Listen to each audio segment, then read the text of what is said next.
মাঝে মাঝে আমাদের বাড়ির আশেপাশে কয়েকজন গাঁজাখোর লোক এসে রাত্রিবেলা গাঁজা খায় আর আমার রাত্রিবেলা ডিস্টার্ব করে। ছিলাম গতকাল রাতে আমার ঘরের সামনে যাই আমারে ডাকতেছে, দরজা খোলো দরজা খোলো।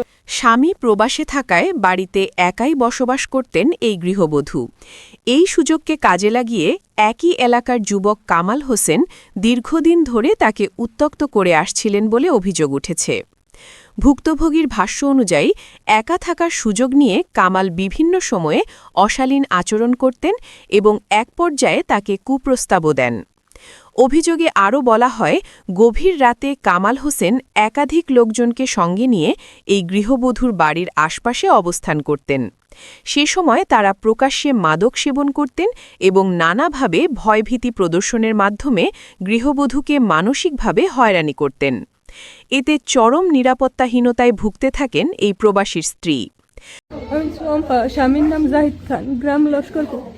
মাঝে মাঝে আমাদের বাড়ির আশেপাশে কয়েকজন গাঁজাখোর লোক এসে রাত্রিবেলা গাঁজা খায় আর আমার রাত্রিবেলা ডিস্টার্ব করে। আমার ঘরের পিছনে দাঁড়ায় থাকে, সারা রাত পাহারা দেয়। টয়লেটে গেলে টয়লেটের ভিতরে ঢুকবার চেষ্টা করে।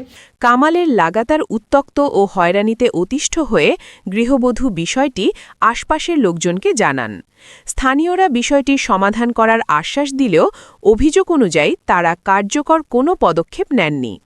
ফলে পরিস্থিতির কোনো উন্নতি না হয়ে বরং দিন দিন কামালের দৌরাত্ম্য আরও বেড়ে যায়। এর আগেও কয়েকবার এরকম জ্বালাতন করছে। আমি স্থানীয় আবার বাড়ির আশেপাশে সবাই জানাইছি। তারা বলছে ঠিক আছে, এখন কিছু করার দরকার নাই, আমরা এর বিচার করে দেব। ঘটনার এখানেই শেষ নয়। ভুক্তভোগী গৃহবধূর অভিযোগ, কয়েকদিন আগে গভীর রাতে কামাল হোসেন কয়েকজন সহযোগীকে সঙ্গে নিয়ে তার বাড়িতে প্রবেশ করেন। এ সময় কামাল দরজায় বারবার টোকা দিয়ে তাকে ডাকতে থাকেন। হঠাৎ এমন শব্দে ঘুম ভেঙে যায় গৃহবধূর এবং তিনি চরম আতঙ্কে পড়ে যান। গতকাল রাতে আবার এতদিন ভালো ছিলাম, গতকাল রাতে আমার ঘরের সামনে যাই আমারে ডাকতেছে, দরজা খোলো দরজা খোলো। আমি শব্দ পাইয়া ঘুমের মাথায় ভালাই উঠছি যে কিরা আমারে ডাকে। ঘরে কয় যে আমি অমুক, আমার নাম কি? কামাল। বাড়ি কোন গ্রাম? বাড়ি ঘুরাই। অভিযোগ অনুযায়ী কামাল ওই গৃহবধূকে বলেন, ঘরের ভেতরে অন্য কেউ প্রবেশ করেছে এমন অজুহাতে দরজা খুলতে বলেন।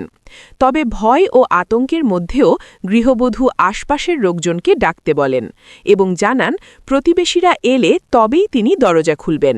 দরজা খোলো। আমি কই কি তোমার ঘরে লোক ঢুকছে, তুমি দরজা খোলো, মানুষ ডাক দেবো নি। আমি কই মানুষ ডাক দেবেন, ঠিক আছে, আপনি কি কইতেছেন এগুলা? আমার বাড়ির লোকজন ডাক দেন, তারপরে আমি দরজা খুলে দিব। আপনাদের কথা আমি দরজা খুলে দিব না। পরে উনি আর ডাক দেয় নাই। আমি ফোন দিছি বাড়ির লোকজন রে, ফোন দিলে পরে আস্তে আস্তে উন্ডা বাইরে গেছে বাড়িতে। পরবর্তীতে এই ঘটনার বিস্তারিত তিনি পরিবারের সদস্যদের পাশাপাশি প্রবাসী থাকা তার স্বামীকেও অবহিত করেন।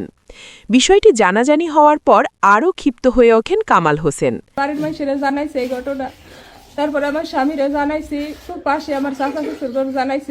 ভুক্তভোগীর অভিযোগ, এরই জেরে কামাল হোসেন ও তার পরিবারের সদস্যরা একত্রিত হয়ে এই গৃহবধূর ওপর অমানসিক শারীরিক ও মানসিক নির্যাতন চালান।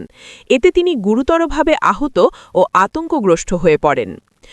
আমার মারবে হুমকি দামকে দিছে অনেক কিছু। পরে দুপুরবেলা আবার কাবের তাইছে, ওর কাছে কইলে পরে আমার পরে এসে সরা হয়েছে। আমার অনেক বেবাসায় কথা কইছে।